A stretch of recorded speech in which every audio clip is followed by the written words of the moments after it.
Good morning to all. Back to Pavilion.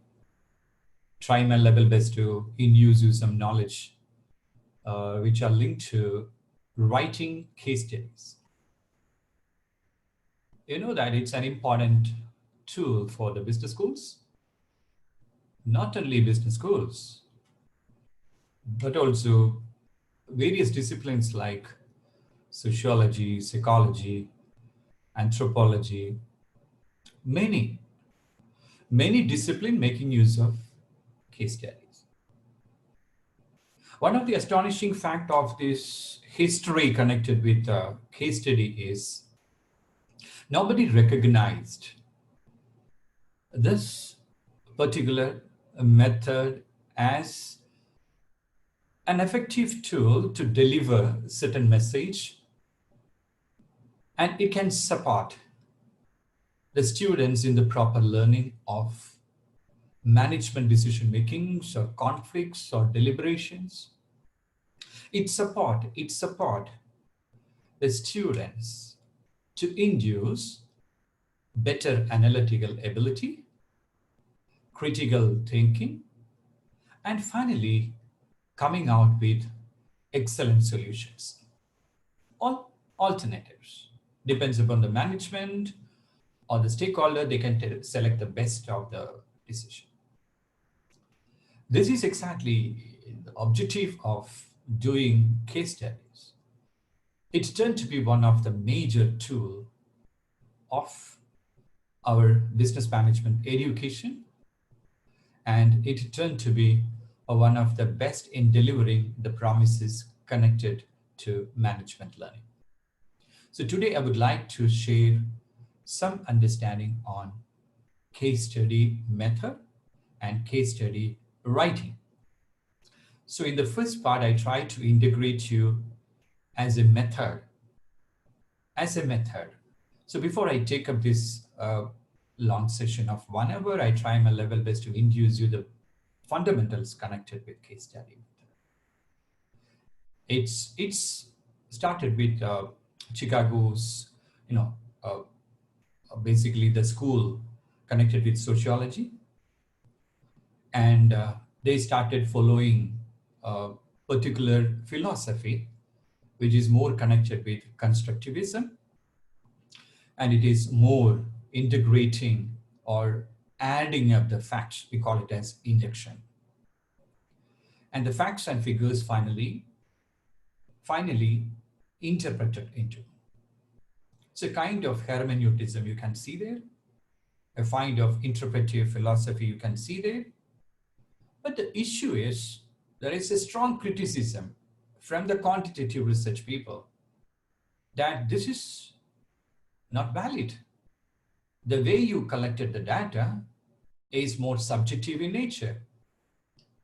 The way you identify the tools, its appropriateness and inappropriateness. So they got a lot of criticisms from the deductive science, which follow the positivism. So there is a conflict between case studies which are coming from quantitative research and the case studies which are coming from qualitative research. So there is a conflict. But when you follow a kind of differential philosophy, maybe realism or critical realism, there you can follow or there you can integrate both, what you would say, a kind of induction as well as a kind of deduction. So modern research scholars, they try to practice the integration of quantitative research and qualitative research together to form a design which is more suitable to case studies, which is called as abduction. So neither fully focus into induction nor fully focus into deduction. The new type of case study approach which they followed to get more validity to satisfy the both groups they followed attention. Therefore, so this is exactly the history behind it. Now I am taking you to a short session of case study. Basically, a case study is an empirical inquiry. Is an empirical inquiry. So the major factor you should consider here is it should be a contemporary phenomenon. And it should be connected with a real life context. Issue is that in comparison with the differential methodology of phenomenology or ethnography in qualitative research, you have to follow this particular type of method because of its boundariness. It overlaps with many stakeholders. It overlaps with many groups. It overlaps with many individuals. So the boundary, it's tough to predict. The case, the issue can be percolated into different realms. So in order to satisfy that inquiry, you need to have multiple sources of data, multiple realities connected. If you think that a case is connected only with mono reality, it's not like that. It's connected into multiple realities, multiple realities. And that item, if you want to get that multiple reality, like you cannot follow a simple method also. You have to integrate with case study different types of methods which are followed in different methodologies. So if you think that a case study is a unique method which integrate, it's not like that. In order to pursue the case study, you need to follow triangulation. This will result you better result. This will give you better output. Triangulation, I will explain to you later. These triangulated methods or the tools or the designs or maybe respondents, locations, departments, units, a lot of things you need to do to write a beautiful case. So always remember, there is no experimental control over the case studies. Usually the case study acting as a method is a method, but some people consider it as a strategy. Some people consider it as an approach. I would like to follow approach.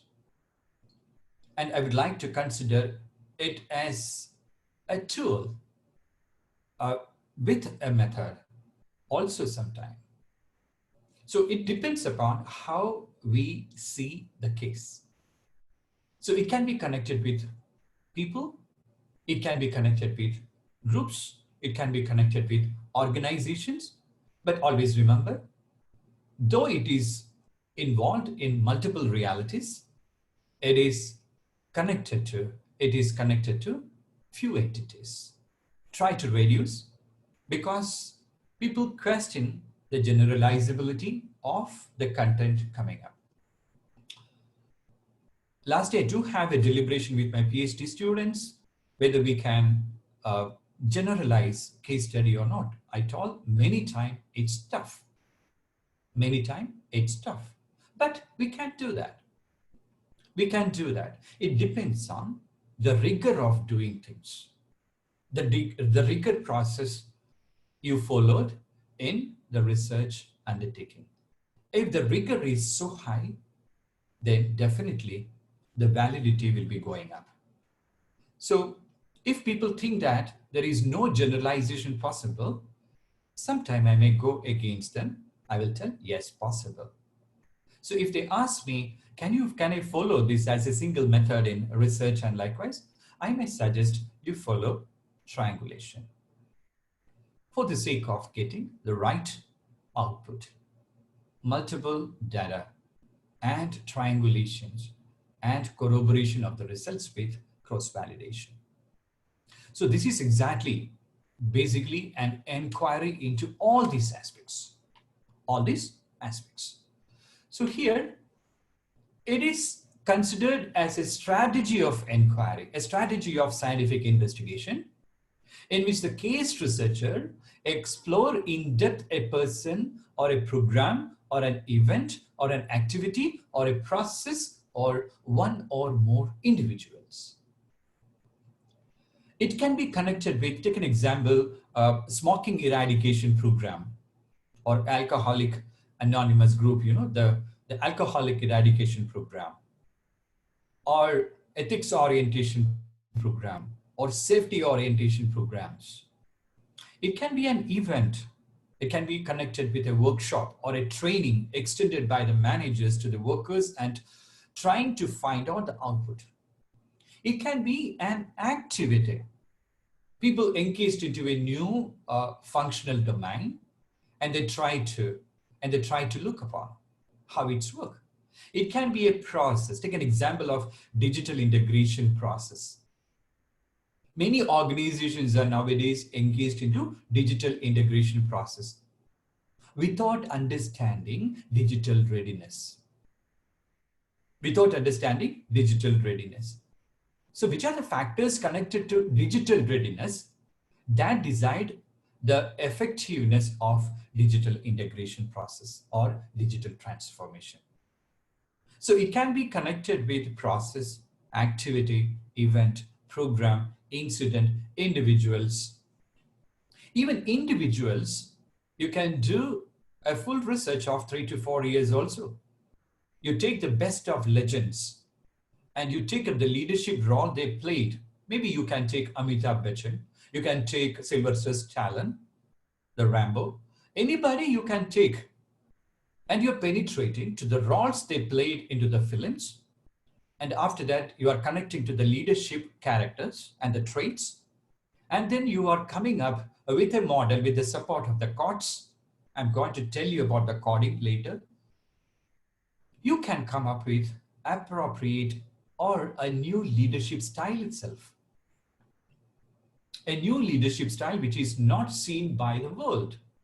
Neither situational, nor contingent, nor transformation, no transactional, no charismatic, no servant leadership, different type. So this is advantage of case study. It's more of an exploration, but with a few entities, with a few people, with a few incidents, with a few population. And cases are bounded by the time and activity. The cases may be good for that time or that activity when it is going on. If you ask me after that it is valid, I'm not sure about it. But it's give wonderful learning for management decision-making process. So variety of data needed in order to convince the crowd, because you always remember it's a kind of qualitative method. It's a kind of qualitative method. Because of that, we need to get appropriate sources, multiple sources. Don't think that a particular study is linked to, or a particular case is linked to mono-reality. Multiple stakeholders may be engaged into that. Multiple stakeholders. So we need to collect data from every source, and after that, you need to formulate it, permute it, and finally, you have to come with your extractions. So over a sustained period of time, many times you have to do the research in order to get the validity of the observations you have made. Many times, recurring. If the issue is recurring, you need to change. You need to change your, sometime you need to change your process of engagement. So sometimes people consider it as a strategy. Sometimes it is considered as an approach. Sometimes, and majority time, it is considered as a method. So key features of case studies include exploration, classification, and hypothesis development stage of knowledge building process. Many times we don't know what to do. We cannot assume also why this issue is happening. So in order to assume, case studies facilitate. Because case studies is an in-depth investigation. Is an in-depth investigation linking multiple realities. So we need to explore, segregate the data, then come up with our assumptions, and that to be linked to later side. We can think of whether any deduction possible or not, whether any theoretical guidance we get from the literature or not. That we can decide later. So investigators should have repetitive attitude towards exploration. No experimental controls and manipulations are involved. You should study the phenomenon in the same context itself, because in qualitative research, context is important. Context and process is important rather than findings. Findings doesn't have any validity, because why I'm telling you, then you will be asking the question, why? If there is no finding, what is research? I may tell, if your process, and engagements are fine-tuned with appropriate rigor, finding is automatic. You will get absolute findings exactly. You will get absolute observations. So never look upon what you want to achieve, but you look upon what you are exactly engaged into by looking into the process. So take an example, the data collection process, the tools you have engaged into, the people you have selected through inclusion and exclusion criteria. A lot of factors to be considered before you engage into case studies. So the investigator may not specify the set of independent or dependent variable in advance, like specifically like a quantitative researcher. We don't have any idea. Industry people come to us and tell, Professor Dileep, we are facing problems related to digital transformation. Can you help me to identify the factors connected to that? All right. I look into which are the attitudinal issues of the people connected to digital transformation, which are the process integration issues which are not defined properly to these workers. They're going to integrate in the later stage because they're going to convert the traditional platforms into specifically connected with digitally enabled platforms.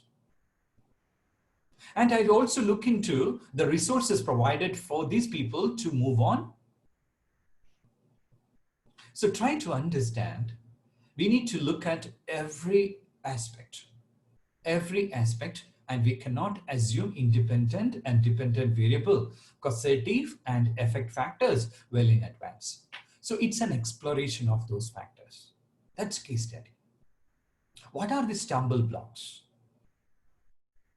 Which are the factors blocking you to facilitate a smooth process integration, management decision, effective business continuity, or the redundant nature of the operating models? We are looking into that. And the outcome depends heavily on the triangulating and interpretive power of the investigator. Don't think that you are a magician. You are not a magician at all. You are just a facilitator. You are just an advocate. You are just a moderator. You are just a kind of a mediator. You are a conciliator. You are an arbitrator. Don't think you are a magician to bring a lot of solutions. But you are identifying the solutions, or you are trying to facilitate the factors connected to the problem, which they cannot identify at all. So triangulated powers, very important. I will explain that in the coming slides. What do you mean by triangulation and interpretive power?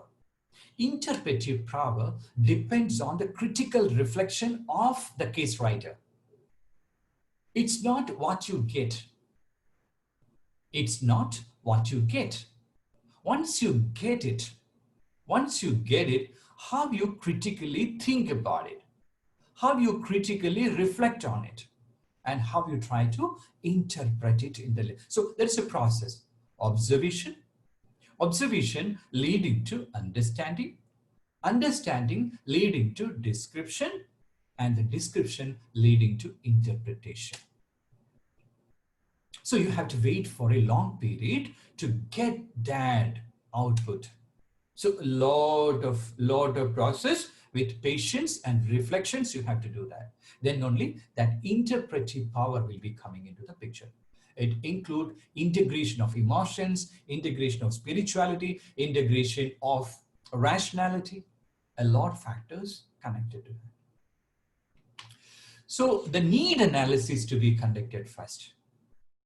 I'm just asking, why do people leave? I just want to know factors connected to attrition. Why people are leaving from the company? And it's a major task to any HR manager. It's a major task for any HR manager. So we need to, actually the solution is, you come up with a solution, what you have to, people are leaving, I have to stop it. Being an HR manager, I should facilitate an ecosystem for the workers which can block the attrition rate, and it can increase the retention rate. So you should attract, you should develop, you should retain the people in the company. So you need to look at where exactly the work-life balance issues or developmental opportunities issues, managerial leadership issues, values and the mission mismatch issues, peer relationship issues, recognition and appreciation reward management issues, leading tech, that means digitally incompetent issues, competent-based issues, best practices issues, everything you have to search. So you are trying to look at what the mentors are doing in the company and what kind of talent to be integrated to the company. So then when we start the searching process, why these people are, because the other companies are giving better training and development programs, better reward management system, better leadership, leadership role played by the supervisory subordinates. So we need to look at many aspects when we have to look at new graduates also. All right. And what are the gaps between the current scenario of the company and where exactly you want to take ahead? And what kind of training and education practices that need to be provided to the existing staff and the new people coming into your company? How will I coordinate it? How it can be effective? How I can ensure that the transfer of learning happened? It's not happening now. It's not happening now. How I can do that? And how I can engage the existing and the new employees properly? And how I communicate these issues, how I do the need analysis of these new employees and the existing employees? And what are the sources needed? All kinds of issues you are trying to search around. You are trying to search around, and you're going very deep, deep and deep. Many times, the questions you are asking in the initial stage to start the study may not be sufficient enough to move, because a problem may be connected with multiple realities. Multiple realities. In that context, maybe research questions you need to add more in the process. You know that qualitative research process is flexible. You can add up. When you identify a multiple reality, you can definitely add it. Most important thing is don't miss it. Don't miss it. So types of case studies available. You can engage into different types of cases. Incident cases, single incident, illustrate a concept or raise an issue, or quick readings, or no class preparations and incidents you can touch. The background cases impart more information than conventional reading.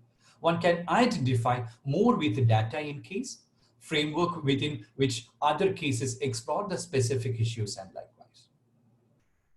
You can have exercise case.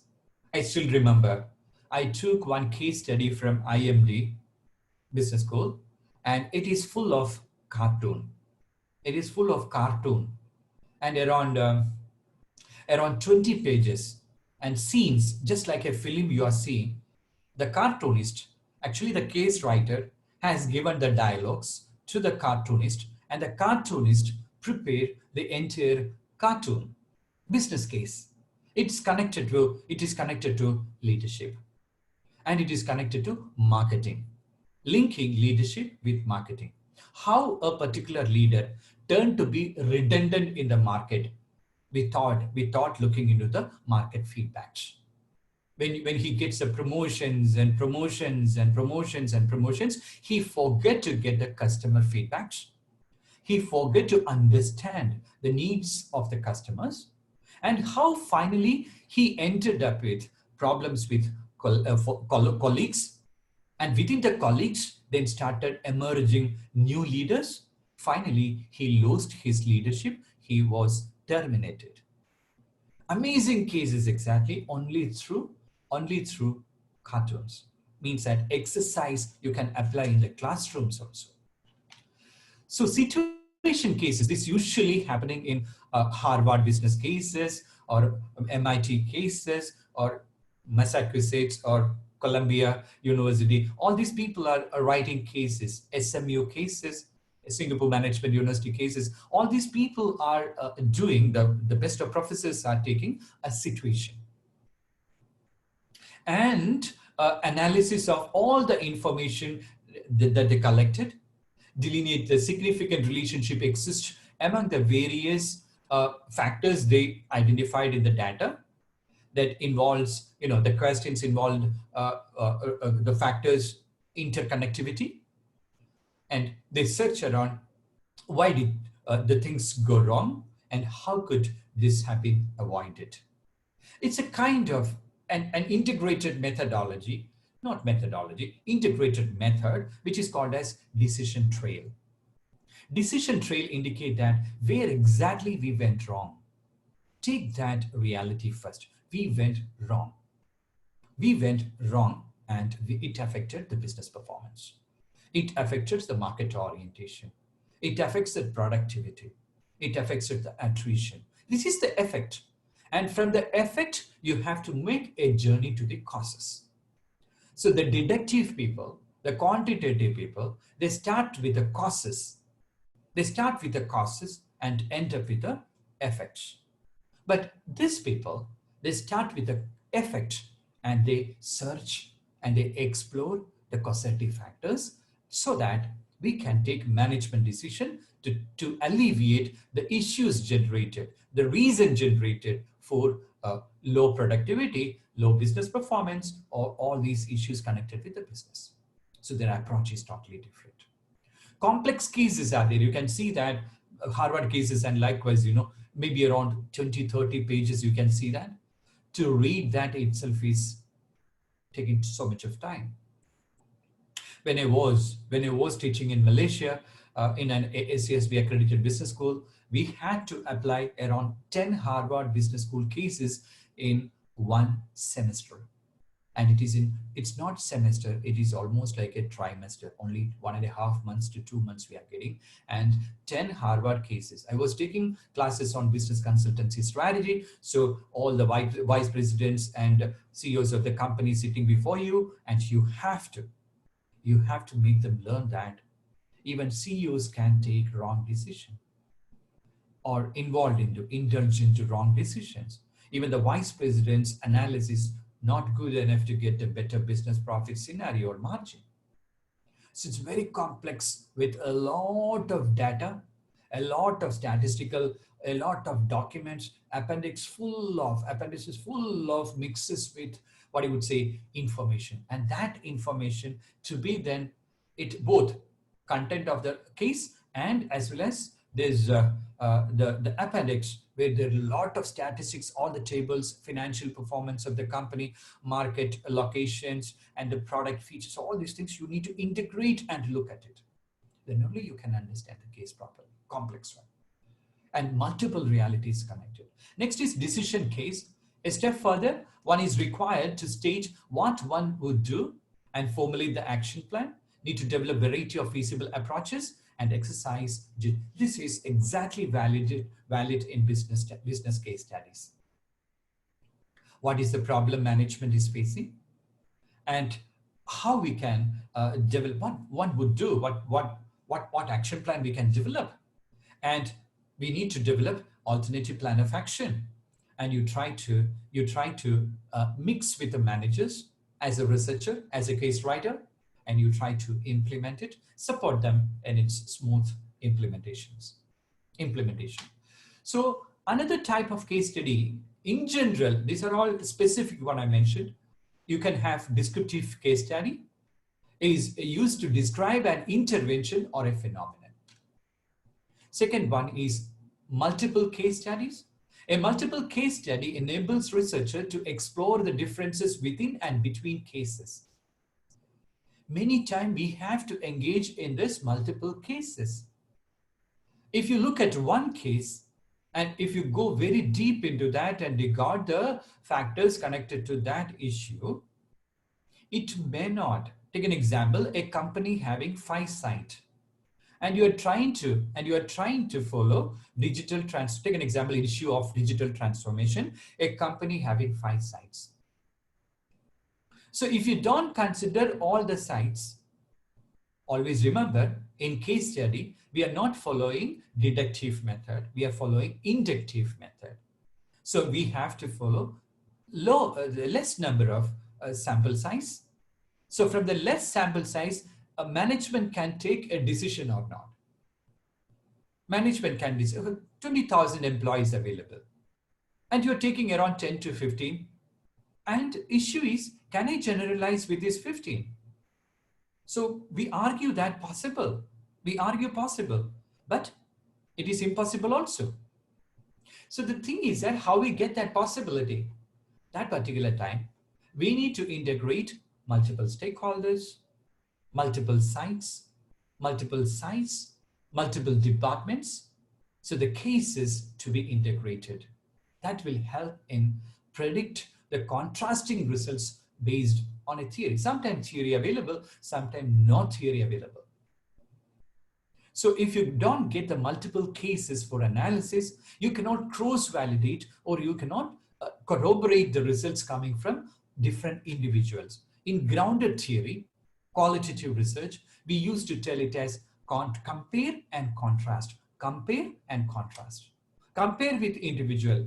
Case number 1 to case number 2. Case number 1 to case number 3. Case number 1 to case number 4. Case number 2 to case number 4. Case number 2 to case number 5. Likewise, we need to do the constant comparisons, because each person is interpreting the digital transformation in a different way. Some consider it is a robotic application. Some consider it as just a computer installation. Some consider it as a software application. Some consider it is just a technology. I don't know what exactly. So a lot of people may be having different interpretation connected with their frame of references. Frame of references coming from their colleagues, what they told about it, and their friends or the peer groups or their managers or some people around them. That's their frame of reference. Is it good enough to make a smooth transition? Impossible. Impossible. So we need to get multiple cases. So intrinsic cases, sometimes it is. It's called as intrinsic cases, which is basically connected with the genuine interest of the manager or the researcher. Take an example, one of my colleague, she is exactly into the process of digital transformation. And this is exactly her boss has informed her. I need to facilitate. Being a subordinate of me, you need to get all the information to take appropriate decisions on this transition. That's all the assignment. So searching around, and at the same time, when she's working in the same department, she has a genuine interest towards that also.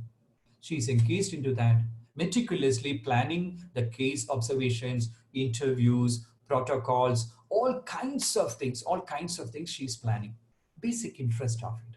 And it will be leading to decision-making process.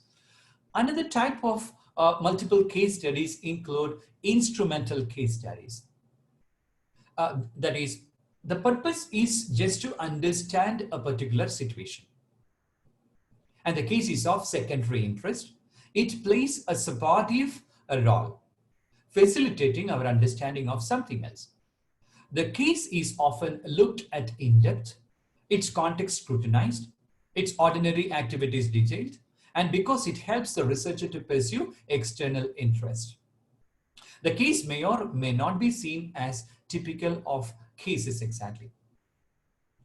This is, I'm giving you one example of, the potential for patient violence in emergency departments, and likewise many times it is instrumental in nature, like they're not getting the proper service from the nurses, or they're not getting proper what you would say test that to be conducted through the labs, and hospital doesn't have extreme lab facilities, so the patient has to take to the another hospital or the clinic and in the ambulance, and after that taking it back.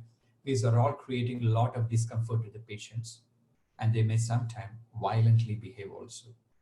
Because when a patient, when you look upon that, it's a kind of management, patient management, and this is a case, I'm just giving you one case alone. So it is circled, the patient is circled around doctors, the nurses, and other kinds of ancillary staffs, technical people like X-ray, all kinds of these people are engaged into that. So it is a circle, it's a vicious circle, and the patients getting the satisfaction, getting the comfort is very important. When you look into medical tourism, people are traveling from one country to another country by their own chartered flights. They go to that hospital, and the hospital having that facility to get them into the helipads, or get them in facilitating that Ayurvedic or different kinds of alternative medicine treatments, and likewise. So when you facilitate that, their comfort is exactly most important thing. Any area their comfort is get affected, business is get affected, hospital business. I'll tell you that hospital business, I know that it is a service sector. You cannot expect a profit. But nowadays, all the private hospitals, you consider it's moving through the profit motive. So you have to look into these multiple case studies as instrumental. Collective case studies which support, like take an example, raw stress in professional life of school music teacher, a collective case study. Professional life of a school music teacher. You know that you need to have that emotions basically to feel the music. It's a teaching, we know that. For them, it is a professional life. But music is a heavenly, what you would say, innate quality given by God to that person. And when she or he exactly did it or do it in the classroom or teaching the time, a lot of factors involved into that. It should create interest among the kids. It should create an ecosystem to look at holistic development. A lot of factors are in. So you need to look at collective nature, collective aspects connected to, which are the multiple realities connected to this phenomenon we need to explore, and multiple cases to be generated, and then you have to come up with solutions. So different types. Some other type of case studies include illustrative, add realism and in-depth examples, exploratory cases, descriptive case studies, and likewise. Critical instance cases, examine single instances of unique interest and serves as a critical test. Program implementation, you implemented a program and you would like to know how it normatively affected and what are the things to be done to make it effective. Program effects, what you would say, like what you would say, this case study investigates operations and often several sites, and okay, that is connected with, and cumulative, and this brings together and finding what you would say, bring together the findings from many case studies to answer even cumulative multiple cases exactly you are engaged into that and you're trying to find out that. So I'm not going into the typologies a lot to learn. So I'm coming to this circumstances where this design can be used. Critical test of significant theory. If you want to integrate theory, it's okay. If you don't want to, not an issue. So rare phenomena, very rarely it happens. Take an example, epidemic happening, COVID-19 happening, and industries, many staff has to sit at home and do the work. And it is exactly affecting the business continuity. like unique issues. It represents a phenomenon which is hardly accessible to scientific investigation. And the same case is studied 2 or more point of time. What's the variation? Take an example. Before the epidemic, how was the industry functioning? You have an idea about it. At the same time, during the crisis, how the employees are coping up. And after the crisis, whether if you make any changes this particular time, if a vaccine developing, and when these all things going back to normal, and you change an operating model, is it going to be sustained? So this is exactly connected to that. This is exactly connected to that. And the single case serves as a pilot for a more complex research design, right? This is exactly the factors connected to that. So going towards further, replication approach for multiple cases. You can see that you can start with initial level of understanding and selection of the cases, design data collection protocols, case study 1, case study 2, case study 3, and write individual reports. Right, this is case 1, individual report, case 2, individual report, case 3, individual report, and finally you make cross tabulations and cross analysis, and if it is required, the theory to be modified, and if the policy implications are, they try to find out and write cross case reports and likewise.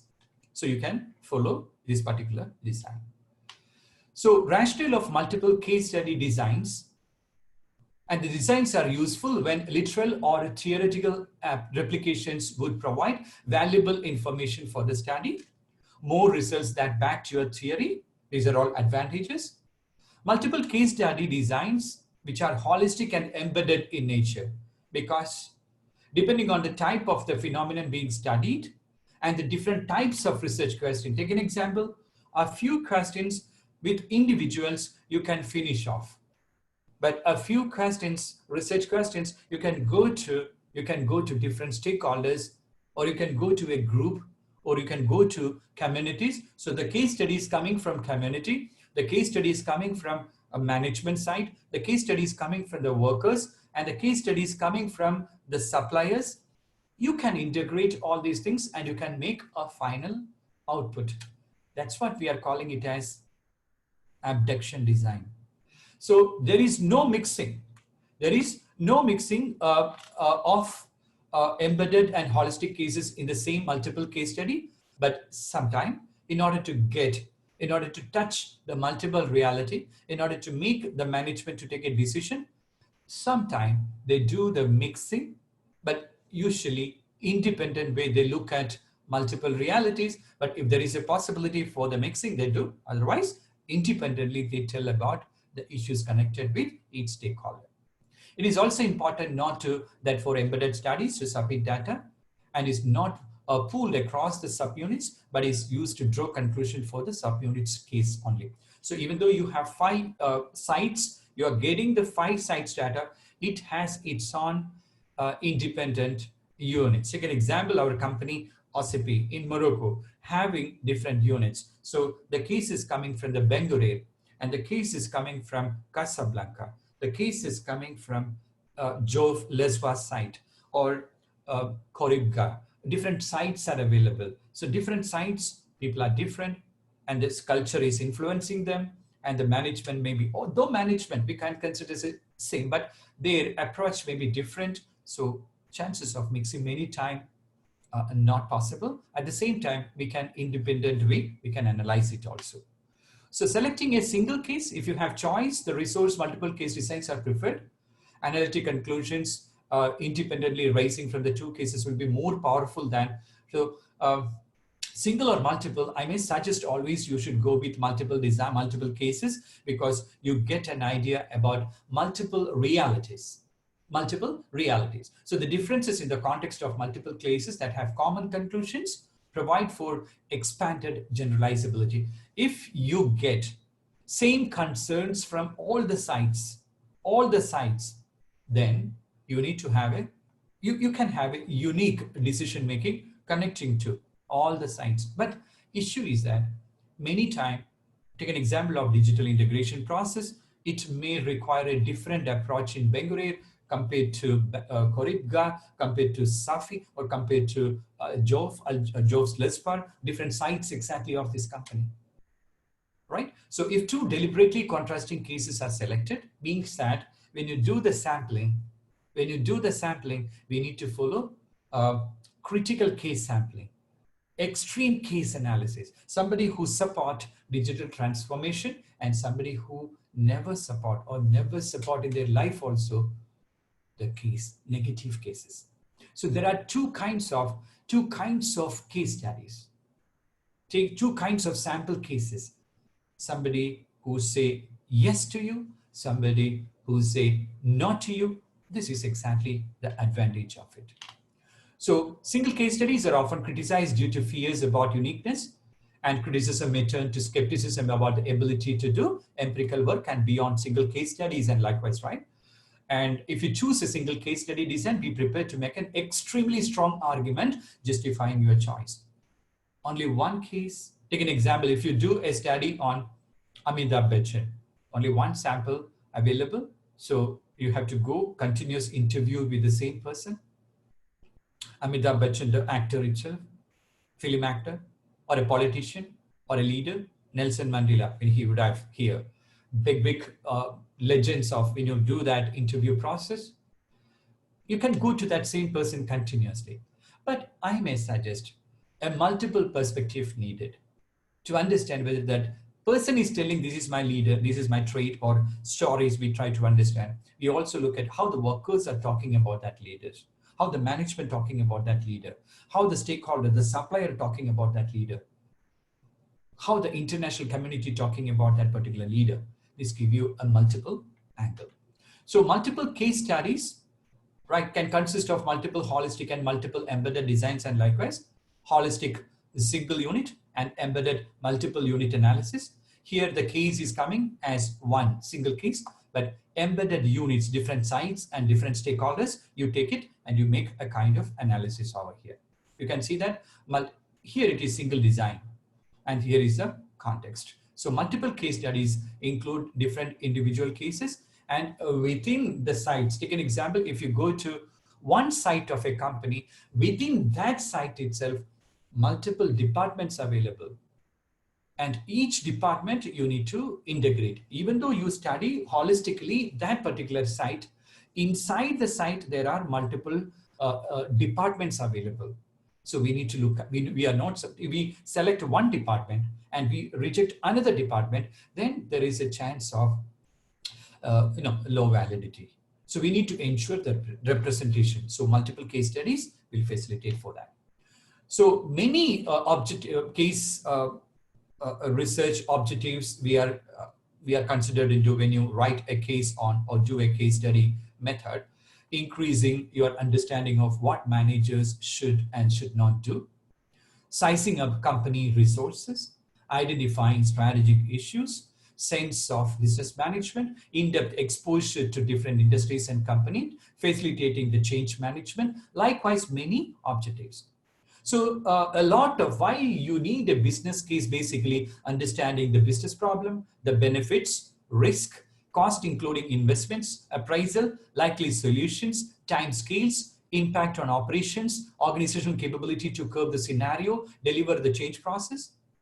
So the results of the business case to challenge the managers to think deeply about the situation, to reach a new level of understanding about the situation, to review or re-examine or reinterpret a particular learning experience.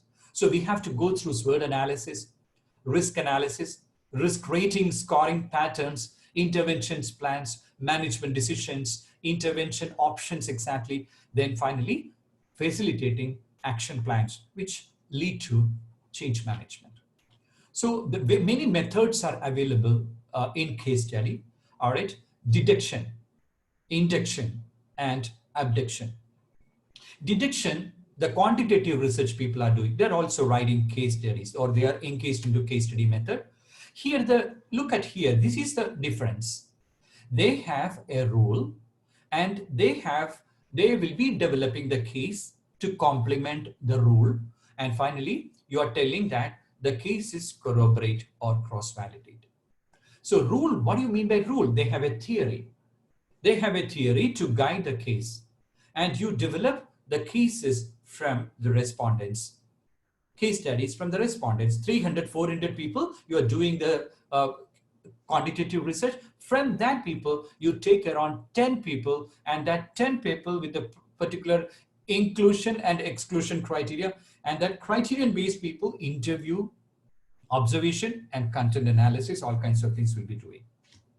And that is leading to the results. But in the case of induction, explorative study, this is exactly the case study, qualitative. They start with a case. They don't have any rule. That's what I told you. Many times, you don't have any theory at all. You don't have any theory at all. So here, it leads to, first of all, results. Then management take appropriate theory or appropriate decision to curb it, to control it. So here you look in detection, a rule is guiding to the case and leading to the results. Here case is leading to the results and leading to the rule. What to be changed? What kind of policy decision I should take?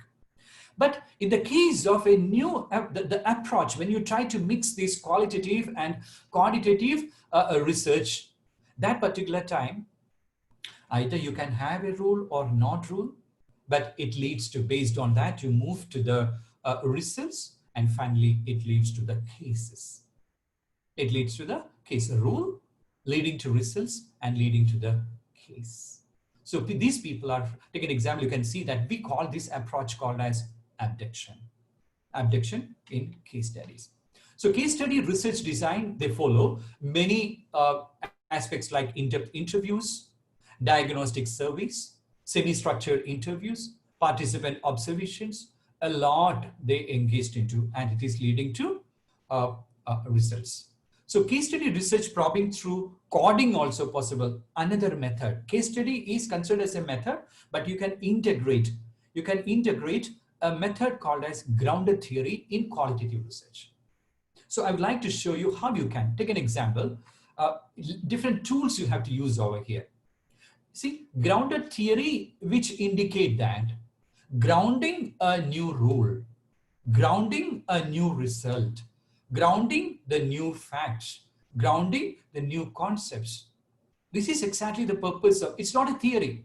Grounded theory is not a theory. Grounded theory is a method. And you're trying to ground everything from the field. So first you start with the field. So here you can understand that the case study tools you have to implement, like documentation, interviews, direct observation, participant observations, surveys, artifacts, triangulation, all these things you have to do it. It's not just going to field, do some interviews, you are writing the cases, no.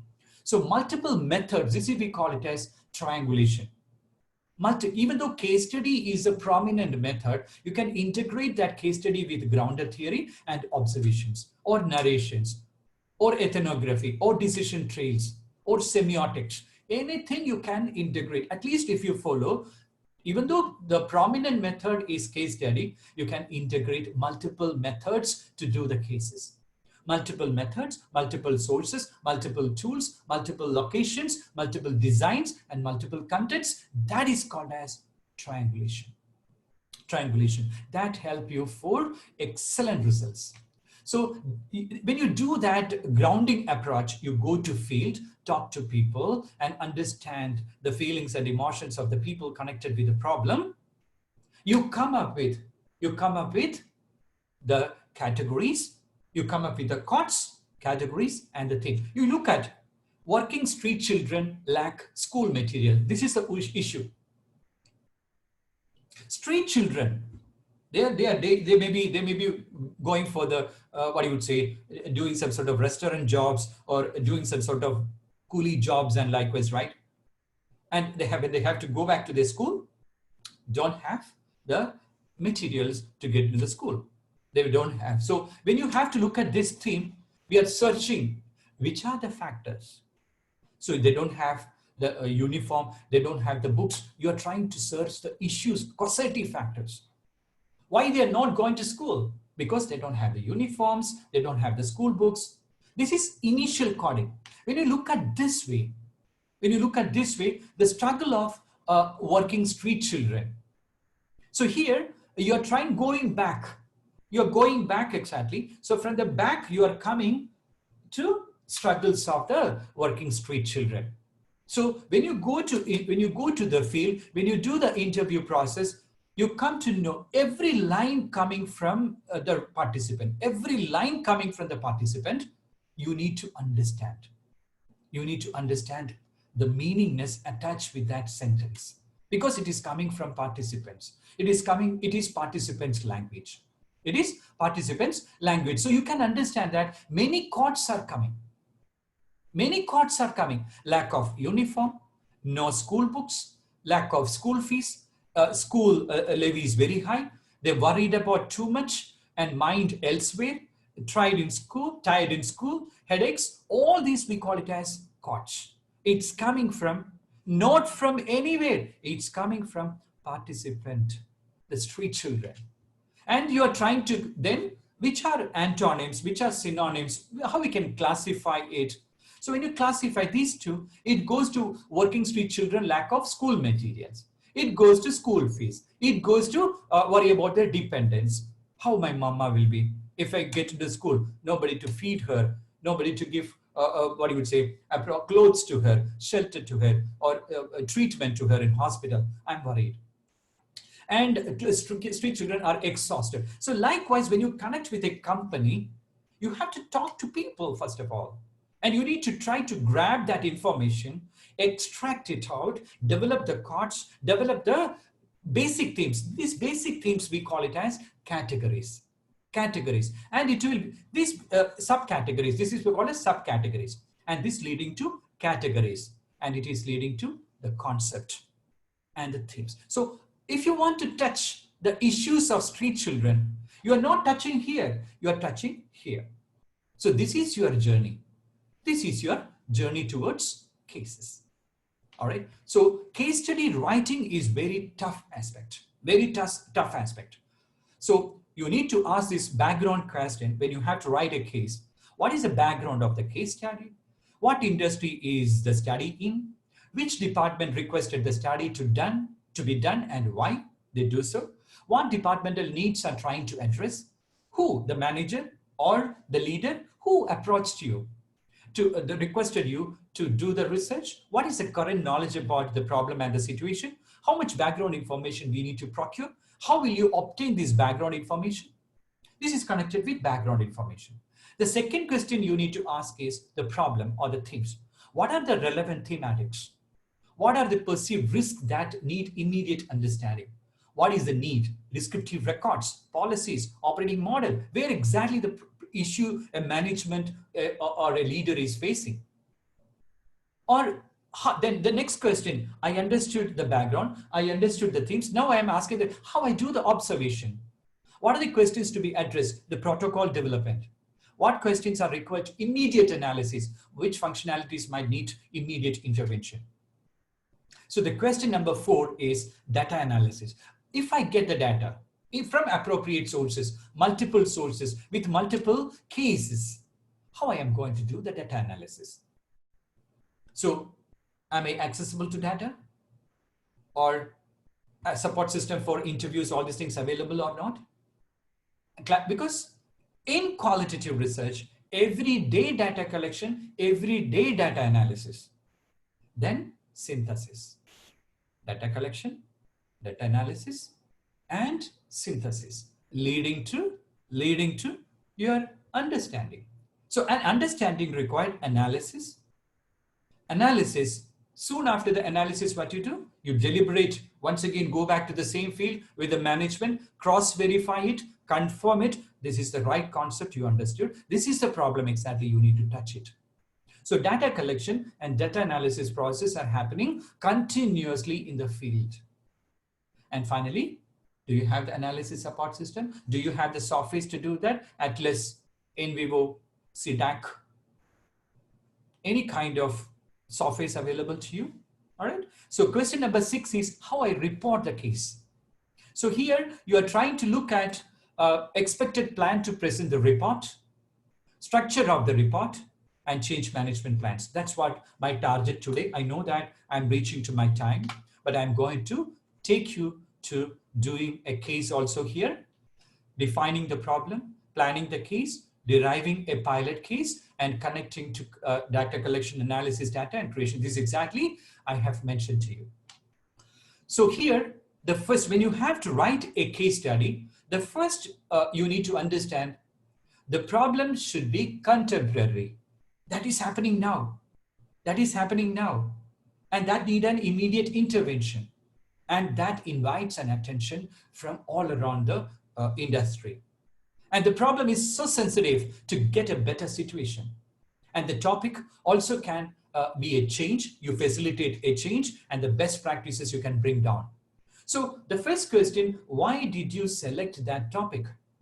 Why did you select or consider it as an issue? This is, you have to write in your first paragraphs. Second, you need to write a short abstract of the case, how the case identified, what are the issues connected with the case, how the data collection has done, how the analysis will be doing or has done, and what steps have been taken for the solution identified, and how the case is relevant, providing insights. In a nutshell, in a one paragraph, you need to write it maximum 250 to 300 words. Connecting to the introductory part of a case.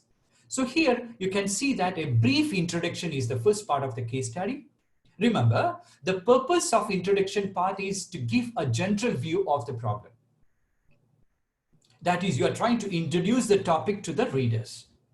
And you need to ensure that the topic is very relevant, created an excitement to know about it. Take an example, COVID-19 and unemployment. Many people would like to know whether they are going to lose the job or not. Introduce the issues related to the sector, company, or anything. You can briefly, you can do that. Start with a general view and then go down to the specific problem you are addressing. Source-based, everywhere possible. Try to bring the sources if it is not from you. If it is not from you, try to ensure that everywhere the sources needed, right? References should be there. The next portion is write a portion of the company profile. You have to write about a company profile. Which company I am taking into consideration for the study? Which company? Which industry? And that industry, the business, the product line, the company sites, geographical locations, and issues pertaining different departments, and then connecting to finally the issue. So they will get an idea about somebody who read your case anywhere in the world can visualize whether it is a retail company or it is an entertainment company or it is education sector or it is a manufacturing unit or it is a service sector. You need to be very clear about it. You need to write it. The next section of this case study writing should be the problem and the literature. So you need to gather information. Absolutely, you need to get the information. It can be from books, newspapers, magazine, internet, direct interviews, observation, content analysis, field reports, anything. Even you can conduct through focus groups, all the ways you are applying with which you try to identify the problem. All right. The next template section connected to exploration phase, observation, interview extracts, content analysis, coding, categorizing, theme development, document analysis, statistical data for supporting evidence, photographs, charts, tables, supporting evidences, focus group discussion contents, Delphi contents, all these things to be there. It's a stage of exploration. And this is the way I try to understand the problem and I try to derive out of the possibilities. I understood the problem very clearly where exactly it lies. So the next part of the template of case writing is your findings, your observations coming from your exploration. Problem spot in the case, and each analysis of problem should be supported by the facts. Important search for the underlying problems. Example, cross-cultural conflict may be only a symptom of underlying problem of inadequate policies and practice. So the problem is lying in inadequate policies connected with cross-cultural communication patterns and likewise. So we need to identify, so many times the problem we are identifying, not the factors you are going to address. Problem is a problem. We cannot address the problem unless and until we identify the factors connected with the problem. So that is a journey. So section is divided into subsections, you can write it. Then coming up the major portion, alternative solutions. Alternative solutions exactly. Which are the solutions connected with? And how it is the best solutions you are giving up. All right, you can have 2 to 3 alternatives, major factors connected with, differential solutions, and after this, you need to have the best solution. Select for the best alternatives in consultation with the management, in consultation with the consultants or the practitioners, and by yourself. So you can triangulate this section to get more information from it's not coming from a university professor, this answer is best. No, don't think that we are the best superhuman beings in this world. We need to connect with the consultants. If this problem is coming, which are the solutions exactly? How you will be addressing interview with consultants, and we need to grab that extract. And the people who have gone extras, we need to collect it. And that's the way we need to apply it. Right? Then coming into the last stage of this case, implementation, and how you need to have the action plan. You need to have the action plan with responsible people who are going to implement it. And finally, how you monitor and how you evaluate. How you monitor and how you evaluate. This is exactly the scenario. This is exactly the scenario. So this is the major part you are trying to communicate to industry. If you don't give them, they know the problem already, but they don't have a proper design solutions to implement it. So a case writer, through the case study method, you're trying to get the possible solution, best possible solution in the practices and communicate back to industry. You take last conclusion, that's the writer portion. So here, conclusion referencing all these things you are making. So I'm not going to, when you can use, and likewise, when you have both how and why questions, you can use the case studies and always try to understand that you cannot manipulate the behavior. And there are contextual conditions and boundaries are not clear between the phenomenon and the context. Many times, the difference between methodology of phenomenology and case study is that case study, we don't have the boundaries. Multiple realities are coming up. But in phenomenology, the boundaries we can specify. So sometimes we have to do phenomenological case studies. Sometimes we have to do grounded theory-based case studies. Sometimes we have to do narrative case studies. Sometimes we have to do ethnographic case studies. That particular time, the why should be ethnographic theory. The why should be phenomenological theories. The why should be psychological theories. But the how is phenomenological process, phenomenological observation. So both qualitative and quantitative interventions we need to look into. So particularly new research areas for which the existing theory seems to be inadequate, you can use case studies. High complementarity to incremental theory building. If you want to add up theory building possible through this approach, integrating grounded theory. Integrating grounded theory with a case study, you can build up new theories, or you can add up new factors connected to the existing theories. Former is useful in early stages, and likewise you can see that these kind of questions definitely you need to address when you start the work. So when to use, how or why, contemporary set of events, and good contemporary events you can take into consideration. Evidence should be collected from sources such as documents, artifacts, interviews, observations, all these things. I have already mentioned this. So when to choose? Choice of history, case studies, or experiment depends on the access. Everything depends on accessibility of the data. So if the data is so sensitive, especially into finance, you take into consideration a finance portfolio, many times companies are not ready to share that information. So it's very difficult for you to capture many aspects like profit and loss analysis or a lot of ratios, and likewise it's very difficult for you pricing decisions, and likewise it goes to competitors, it will be very tough for them to survive in the market. So it's very sensitive. Data accessibility is first aspect. Case studies preferred in examining contemporary events, always remember, and experiments done when the investigator can manipulate behavior directly, precisely, systematically. Usefulness of the case is many disciplines are making use of case study method.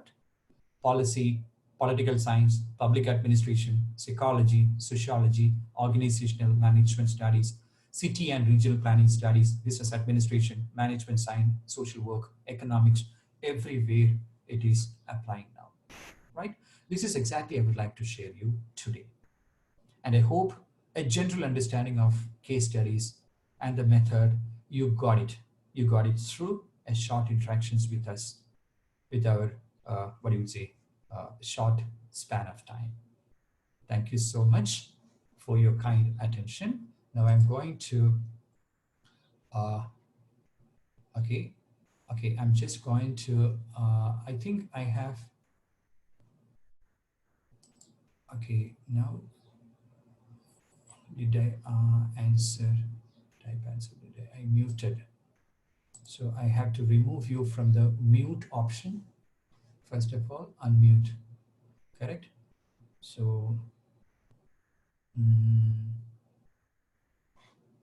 what I can unmute. I don't know whether I can, whether you're listening me or not, I'm not sure about it, but I'll answer this question like good a case study and action research are the same and can both follow, what you would say, this abduction approach, because action research involves, I may suggest case studies should be the beginning. Case study should be the beginning, and what you would say, action research should be the end. I can tell you this is a wonderful approach. It's not same. It's not same. And case study is a different method. With you are asking about abduction. Design, the design, research design is almost what you would say, good enough to apply in both. Abduction can be in action research, abduction can be in what you would say, case studies also. Design can be same, but when you approach the phenomenon, action part should come from the case studies. Action part means that how you exactly move with. All right, and this is exactly more connected with the designs you are making, action plans you are generating, and likewise, this is exactly connected with that.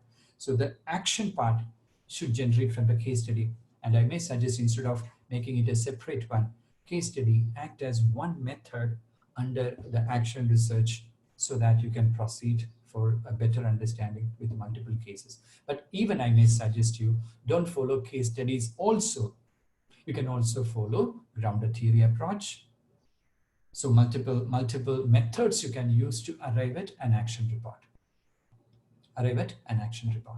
So this is another aspect you need to understand. So both involves, that means action research also involves both quantity. Yes, many times you can have explanation through quantitative dimensions if you have hypothetical arguments.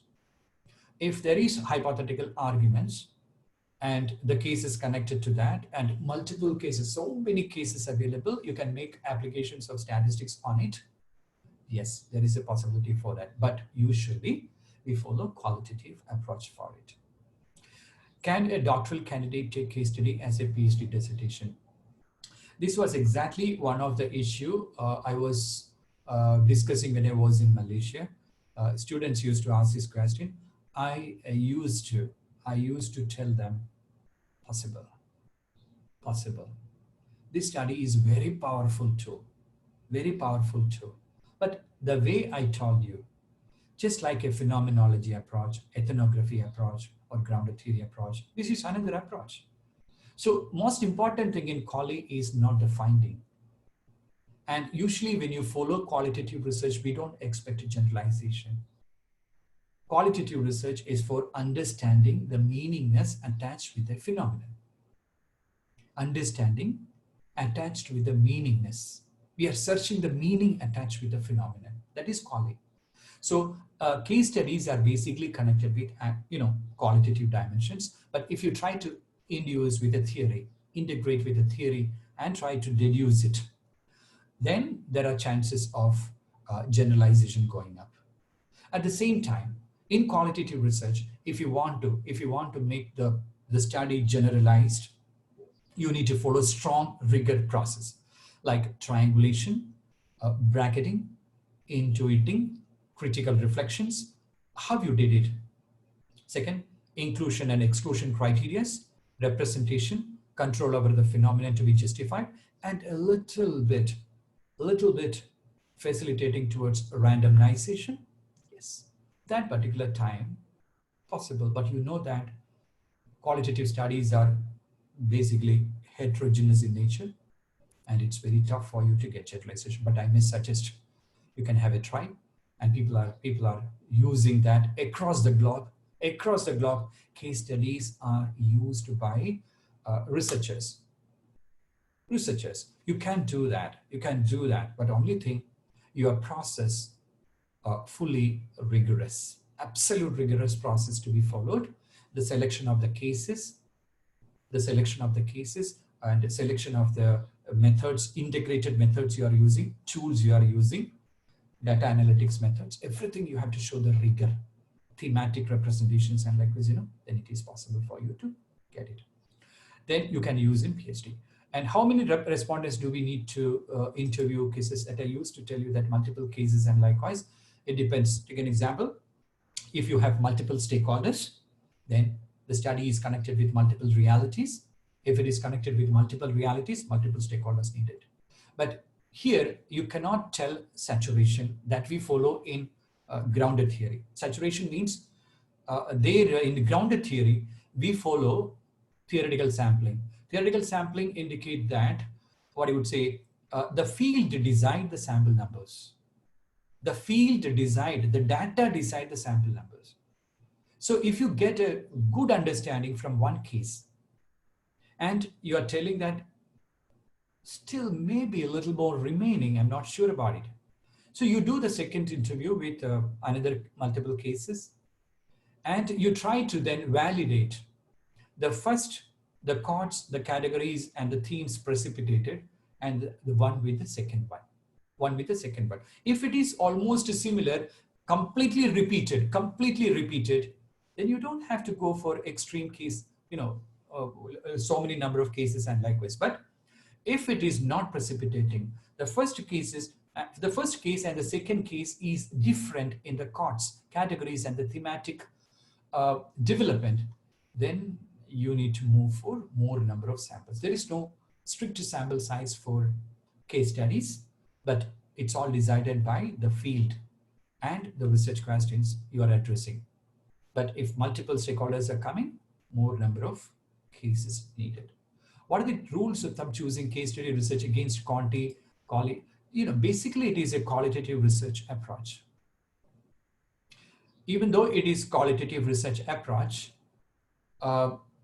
you can integrate it with quantitative research by following a theory, by following a deductive design. But issue is here, the concept you are precipitating, if the concepts are already existing, then you need to only test it.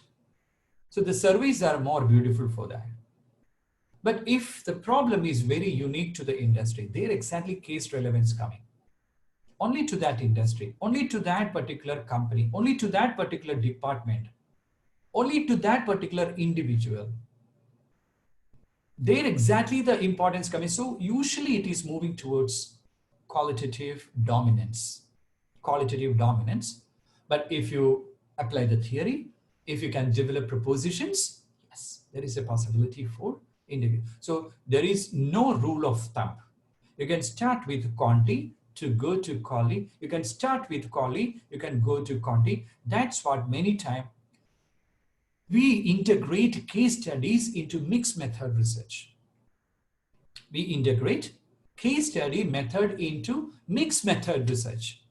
So when you complete the quanti portion, You come to know that the prediction validity has gone down and you're not sure about it, why it is happened, and existing literature is telling you that these many factors only to be considered for this problem, means that the past researchers, the factors identified by the past researchers are not sufficient to explain the problem connected with the company.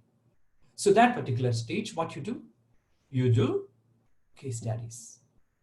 You do case studies. In the case studies, you go for interview, observation, all kinds of things, and then come up with factors which are away from the one which you identified in quanti. So in mixed method, we use case study methods a lot to corroborate and cross-validate the results. So there is no hard and fast rule. Either you can start with a case study based explorative design, then to explanative designs of quanti, or you can, if there is no literature available, you start with exploration and then go to explanation. Means that sequential exploratory study design of mixed method. Or if you follow quantitative concepts available, but we are not sure that concept is going to impact the company or not, that particular time we integrate the case studies in the later side, and we try to come up with abductive understanding, the meaningness connected with the factors which are different from the people who have already identified, right? So this is exactly, I can tell you, it seems like qualitative research and case study research is so close. Absolutely, absolutely, it is one of the base method. All right, like case study, ethnography, phenomenology, grounded theory, decision trail, semiotics, focus group discussions, all are methods of quality.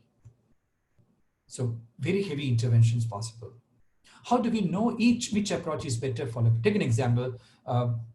You think about phenomenology. Phenomenology deals only with lived experience of the people. Take an example.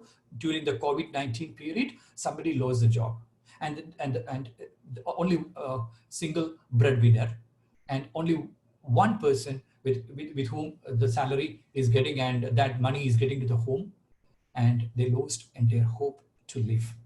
So if you look upon the lived experience of unemployed people, the lived experience of cancer affected patients, the lived experience of HIV affected patients, the lived experience of suicide attended people, lived experience of a woman who is having a bossy leader.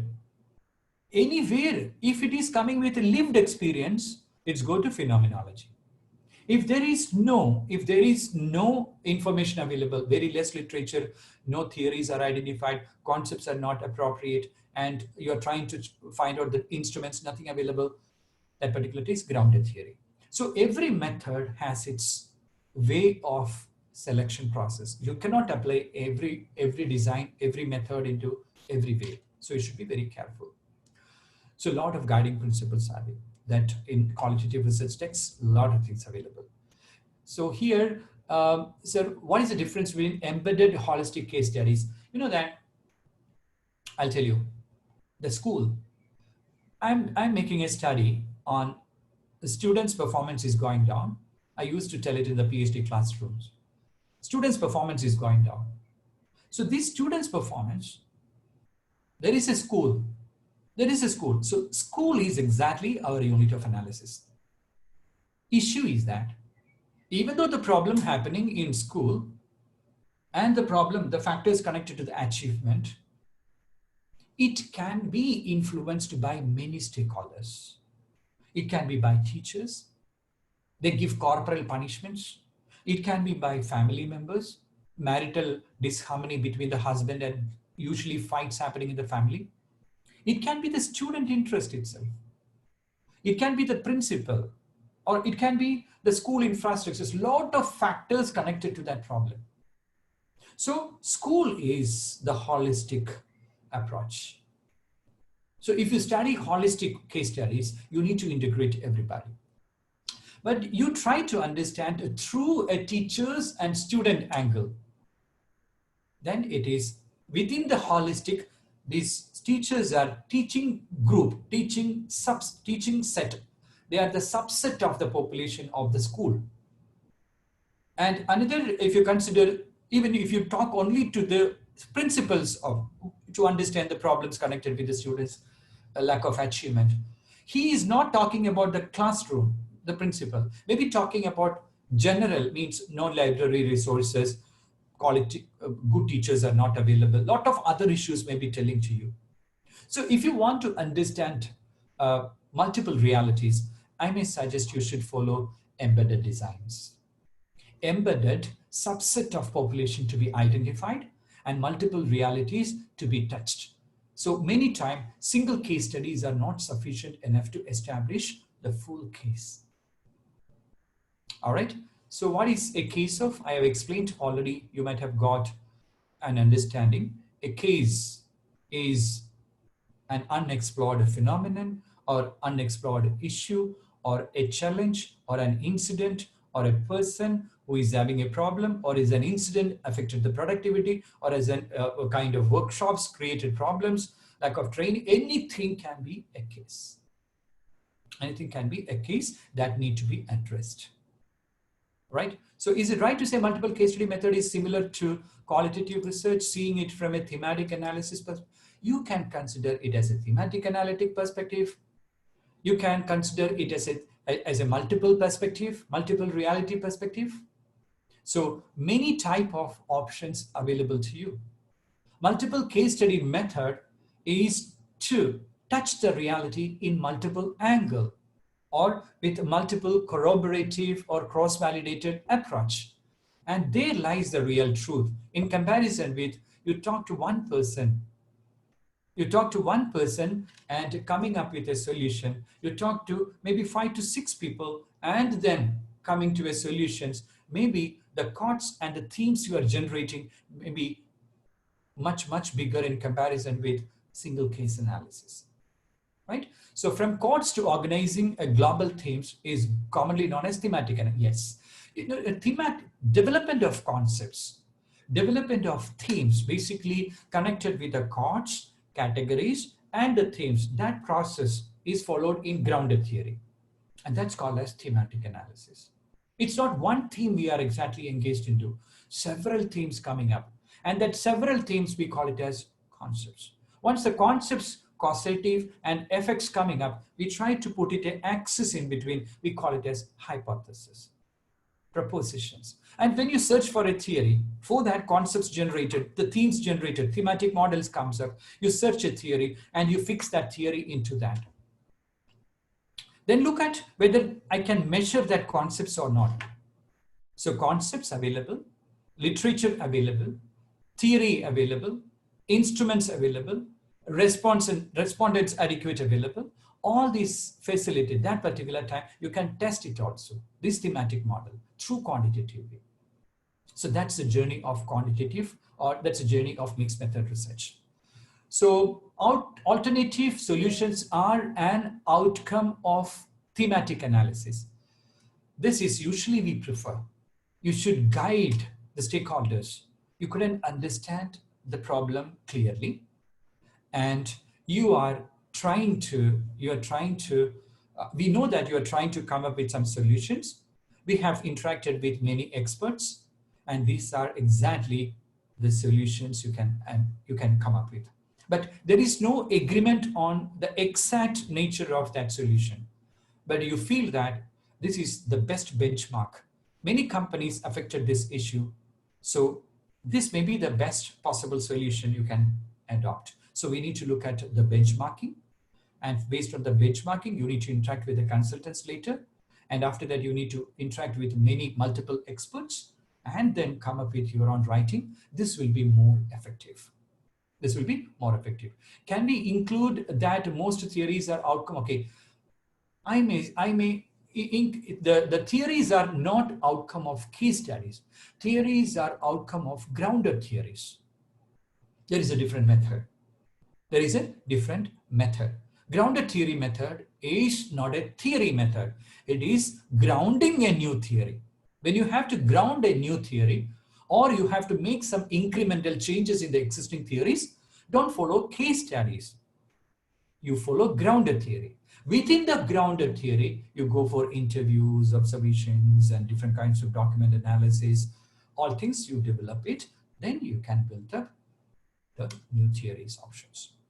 So can we say, okay, if possible, please send me slides. Okay, is it important to do memoing process? That is, memoing is coming in grounded theory, not necessitating in case studies. But if you try to integrate, if you try to do that critical reflections, this is called as memoing. When you do that critical reflections based on that the chords when you generate it out, then I feel when you try to integrate and likewise, you know that basically we have to do memoing every point of time.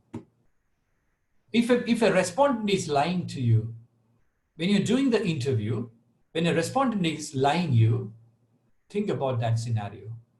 Think about that scenario. So you need to critically reflect it. But at the same time, you need to follow, in phenomenology, we call it as epoch. But here we call it as bracketing. You need to bracket your, or suspend your emotions, suspend your judgments. Then you need to once again look on it and you. So here the question is, it is important to do memoing process during the case study. Everywhere you have to do critical reflections. That's the beauty of quali. And in multiple case study situation, every day data collection, every day critical reflections, and every day you are coming up with chords and categories through memoing. So it's a good approach. It's a good approach. Don't think that you can use this approach only in, qualitative research, grounded theory, but you can use this approach everywhere. Critical reflections, intuiting, then what you would say, bracketing, epoch, a lot of things you can do to ensure that the data generated through subject interaction or subjective interaction process is valid, objective, and reliable. If you don't do it, then anybody can question you because their reflections are different from your reflections. So this is the problem of qualitative research. So you need to be very careful to get subject experts or practitioners, consultants, benchmarks, all this support when you talk about the action plans. There lies the difference of case study and action plans. So there you need to get multiple experts to, right? So this is, I'm a bit confused about your explanation on single and multiple. Single case studies, when you go deep into that, usually you can go. No, nobody is exactly stopping you.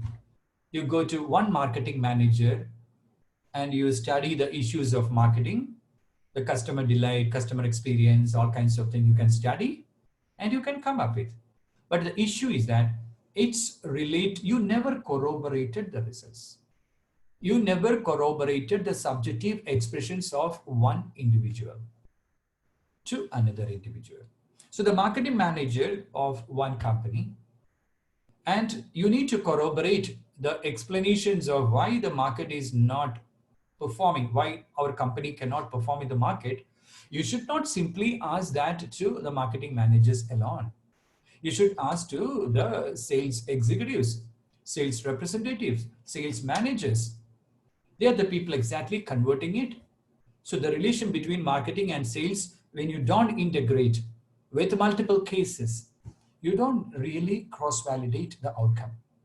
So most important thing is you need to get multiple cases to evaluate the outcome of the issue.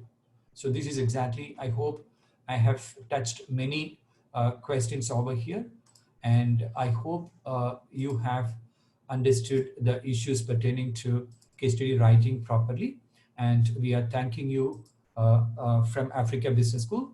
We started our journey in what you would say in Morocco as a business school, which we have affiliated into Columbia Business School, and we have so much of collaborations with MIT, HEC Paris, then ISEC, and different French-based business schools, American business. We are trying to integrate and we are trying to adopt the case study methodology as one of the method we need to try to imbibe to the students.